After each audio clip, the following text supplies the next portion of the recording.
Well, David, November 18, 1978 is a day we all remember when the rumors began to circulate out of the jungle that a congressman, American congressman, was dead, an NBC News team had been killed, and people were beginning to commit suicide, or so the rumor went. I watched the news with you with growing incredulity for about 10 days. Then the Los Angeles Times made a mistake. They said, Christian church commits murder and suicide in the jungle, a retrospective. And I read it, a Christian church. And suddenly I realized that all those questions I hadn't been asking needed to be asked. So I flew to Berkeley, where the survivors and defectors were gathering. And I'll never forget rounding the corner onto Regent Street, where this little wood frame house was, where they were meeting. And the press of the world were there, BBC, NBC, ABC, SWAT teams, federal marshals, Berkeley police. And the blinds were drawn, the doors were boarded, no communications were taking place. And I wondered, how do you get through that crowd and find the information we needed? So I just walked through and knocked on the door, and the door opened a crack, and one of the cult victims said, hello, what do you want? And I said, I'm a Christian. I'm interested in finding out the Christian significance of this thing. And before I could finish my statement, being a filmmaker and writer, they opened the door, pulled me in, closed the door, barred it, and I was thrown into a milieu that was most uncomfortable. People from all over the U.S. watching television screens, realizing more of their family had been killed as the news came back from Guyana, weeping, great sadness, great grief. And the first person I met was a man who was in the back of the building, and they said, you're going to meet Tim now. And I said, great. Who's Tim? Well, Tim Stone turned out to be Jones' right-hand man for all those years, his legal aide, a Phi Beta Kappa attorney graduate from Stanford Law School. And I sat down in the little room, and Tim said, how's Dave? I said, Dave who? He said, Dave Hubbard, the president of Fuller. I said, you know him? He said, I've been teaching at Forest Home College Christian Briefing Conference for 4 years with the staff of Christian evangelicals for many years. Tim Stone had been teaching there, you mean? Tim Stone, and he had been a Bible teacher at Berkeley Presbyterian at the time he joined Jones. Then I found out he grew up in a Baptist home, gave his life to Christ as a 10-year-old child, and was a student body officer at Wheaton College before going on and joining Jones. It was then I learned that so many of the people who were Jones victims, many more than 90%, were straight out of Christian homes and families like yours and mine. Let me introduce you to some of those people by film that I met that day. Tim Stone, the second most powerful man in the temple for many years, grew up a born-again Christian in a Baptist home. He attended Sunday school and church faithfully and was a student leader at Wheaton College in Wheaton, Illinois. Gene Mills, a member of Jones' powerful planning commission, served as a Bible teacher and children's worker in her home church for more than 10 years. Wayne Pietola, a Nazarene, attended Sunday school and church as a child. Bonnie Thielman was the daughter of Assembly of God missionaries to Brazil. Grace Stone, head of Jones' counselors, attended Christian parochial schools for 10 years. Al Mills was chairman of the County Council of Churches Social Action Committee. Dafine Mills attended Sunday school during her early childhood years, but then grew up in People's Temple. And Lena Pietola grew up in a black Pentecostal church. Most of them were. They all came from some kind of religious background. They were looking for something other than what they had in their own religion. Some of these people that we've just seen have already been murdered. I mentioned at the beginning that 3 have been murdered already. Yeah, the death goes on. The entire Mills family has been killed now. 3 of those, my major subjects, have been killed mysteriously several weeks ago. Somebody said that they were looking for something. What was it that they were looking for? Invariably, the answer that I got to that question was they didn't find any love in our churches, but they found incredible love in the People's Temple. The Christian church I went to as a child was not a friendly church. And I didn't know anybody. You know, I'd go to church and I'd sit by myself. I'd sit there for an hour, and then I'd get up and I'd leave. And there was no warmth or nobody to to make you feel part of the church. Occasionally a person would share a hymnal with me. The greeter might say, "Hello, how are you?" And if I stood in line and waited, the pastor would shake my hand, and that was it. That was all I got. I mean, I knew when I walked out of those doors and walked down the steps that they didn't care and they wouldn't know the difference. One thing I was very impressed with People's Temple, when I came there, the first day, people came up to me and they talked to me. When I went into People's Temple, I got hugged. I had people care about me as a human being. They wanted to know my thoughts, my feelings, and nobody had ever cared about that before. They weren't afraid to say, "I like you." They all said, "Please come back." They sent me letters. "We hope you'll come back." It wasn't a one-day, "Hi, how are you? My name is so-and-so." Every time you went to the church, people made a point. We always had to hug during church, Jim would have everybody hug one another. This is where Jim Jones got so many people. He cared about each person individually.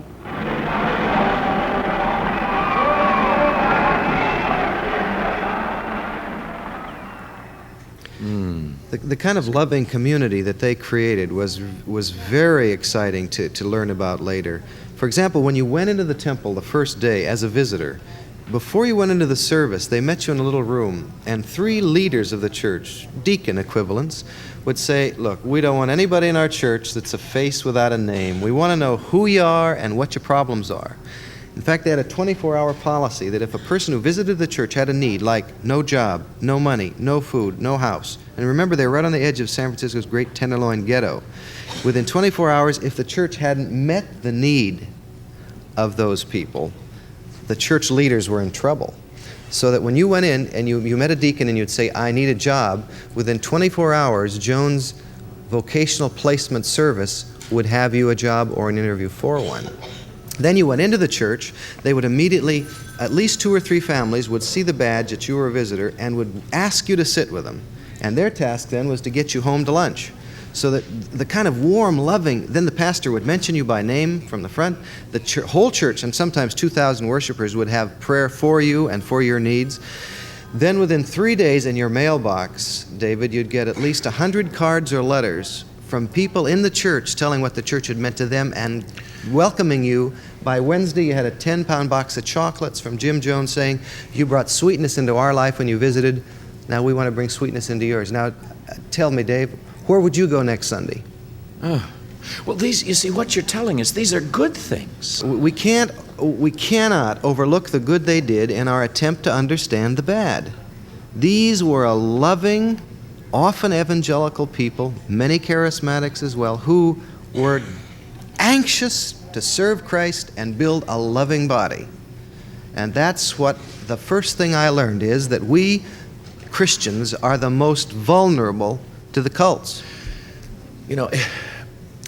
Someone has said that if the enemy, that one that goes about as a roaring lion seeking whom he may devour, if he can't dry you up in your religious observance, he'll seek to push you over the edge and blow you up with fanaticism, with extremes, and somewhere, in between those two, there's a balance that people must find. Because what Jones has done, of course, in the name of his church, in the name of religion, political systems have done, and political systems are currently doing exactly what he has done. They're exposing people to all the abuses within a political context that he exposed the people to in the religious context. Well, those abuses, you see, we want to paint big, ugly pictures of Jones and his followers, but whereas in fact we don't want to deal with the other side, the side that how much they did look like us and how close they did get to truth.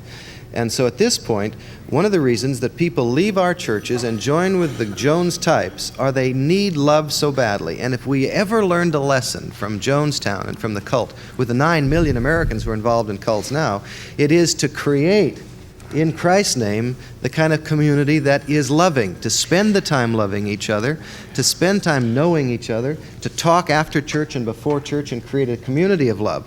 But then, for those who got out of our churches and into Jones, we need to study systematically how the deception takes place. And I think we ought to begin immediately with Jones' first technique, and that was he immediately had to replace the old authority figures in their life with a new one, himself. All right, now I have my little book out here that I do because I try to learn these things, and I would suggest to many of you that perhaps you even jot these down, because we're not dealing with some flight of fancy here. Not only were 970 people either murdered, massacred, suicide, call it what you will, but since that time, the one lady who was standing by her kitchen sink, you remember that in the film, the one by the kitchen sink? She has been murdered.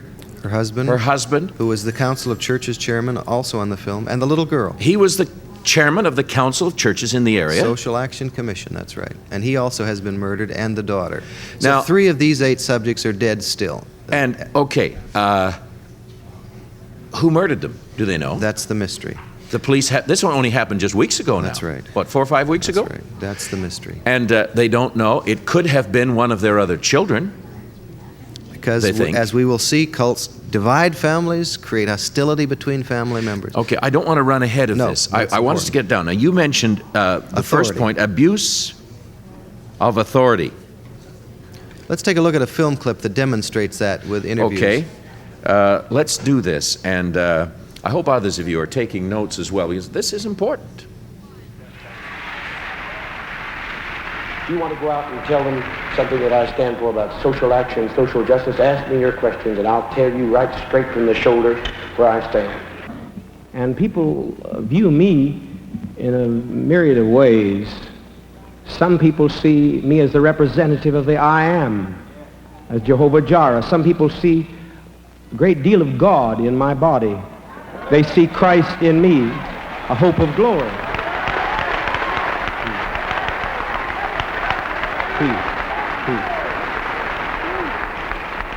And it does fabulous things. I could accept him saying that he was a prophet of God, because he was a real good speaker. He was saying a lot of things that I felt. You know, he could express for me things that I wanted to say, but I really didn't know how. Made me feel good to listen to him talk. He used to take the newspaper, and he'd read it to us, and then he would interpret it, and I'm sure it was slanted the way he wanted it to be. But that really, you know, I really sat up, because I want to learn. I've always wanted to learn.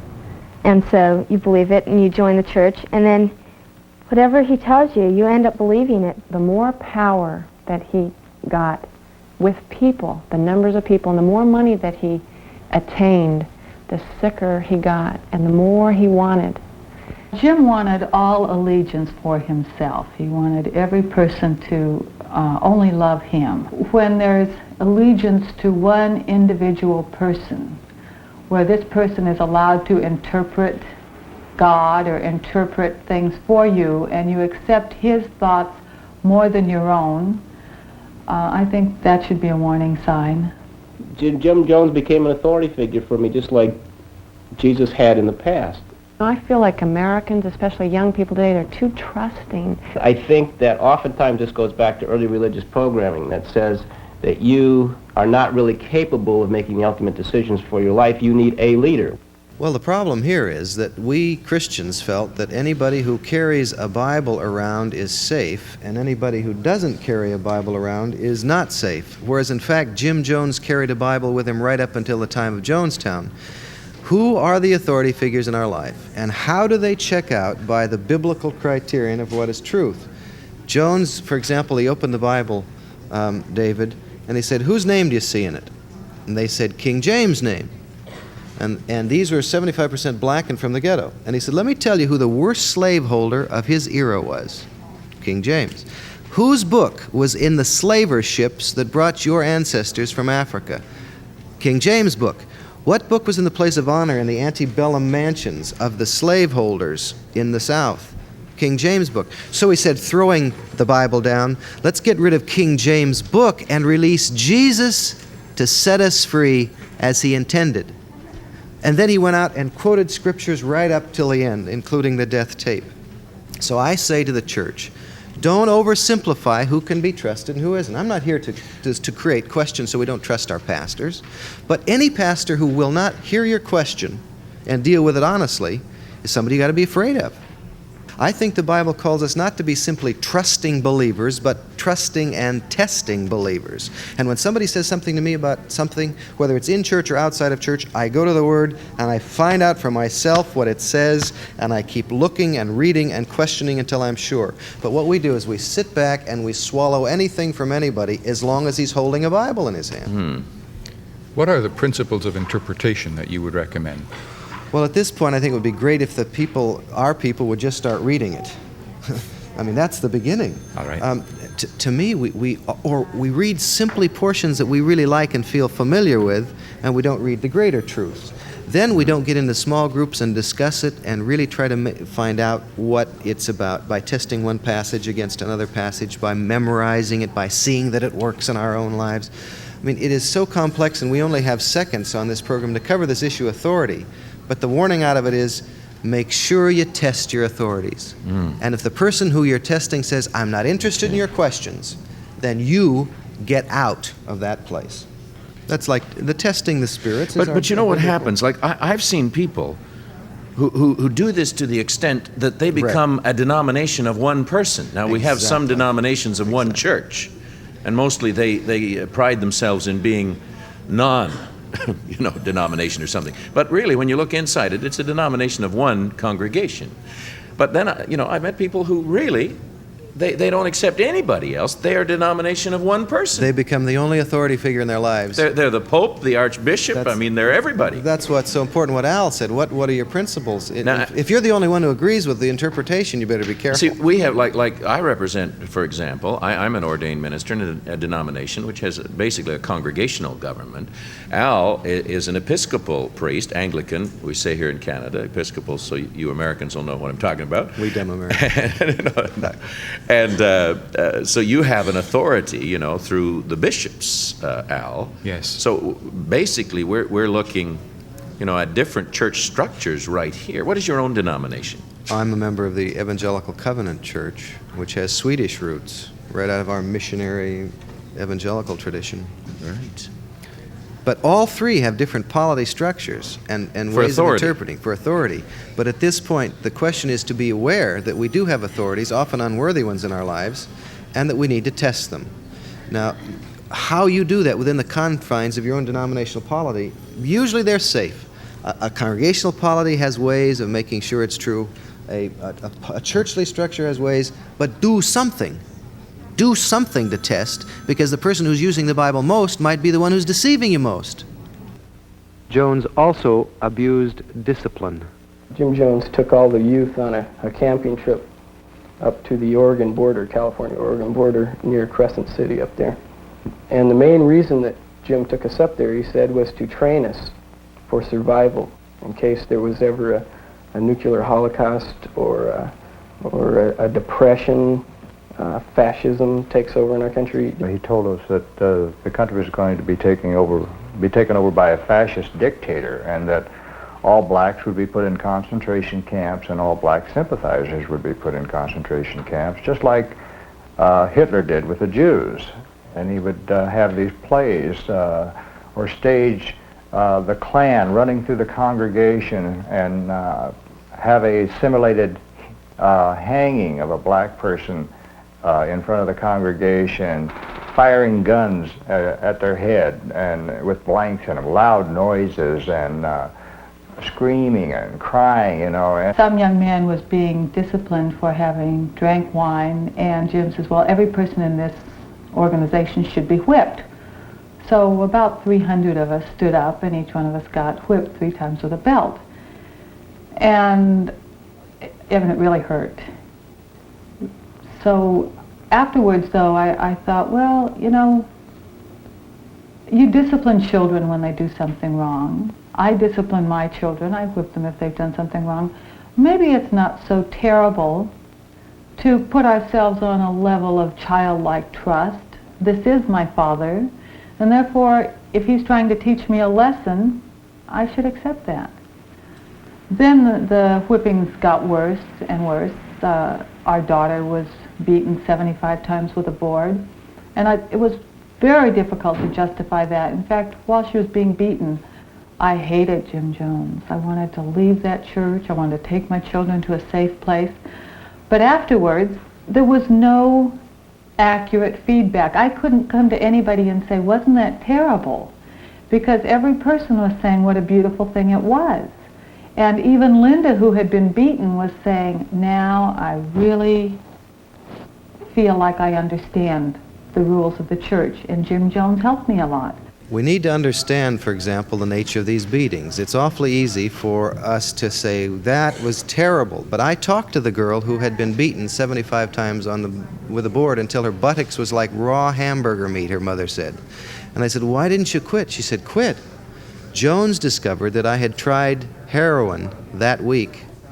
And I was beaten because he cared enough about me to stop this thing that could have led to the destruction of my life. So that beating was for her a moment that convinced her that she should never try drugs again. So what the news media decried, the girl who had been beaten, who nobody was asking, was saying, Jones and the church cared enough about me to stop me from doing something that would have destroyed me.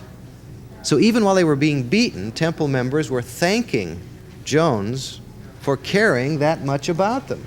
See, in our churches, we wait until a scandal hits and then we kind of duck and hope it blows over. Whereas in that temple, they were constantly interacting with each other on the danger points in their lives. What do you do with that, David? Church discipline is broken down. There's very little now. And people need, I say to my friends, who do you have that you can confess your own struggle with evil to? They say, what do you mean? I confess it to Jesus. I say, it's very easy to confess it to Jesus and then go away. But you try confessing it to a Christian friend who represents Jesus and who will bring you Jesus' word from Jesus about that, and it gets a lot more complex. So I say, that's at least a beginning. Find someone who loves you enough to say, when you confess, that's wrong, that's against the scriptural law, and that's going to be destructive in your life. I'm going to pray that you'll be forgiven, but at the same time, I'm going to be there to help you keep from succumbing to it. All right, here we go.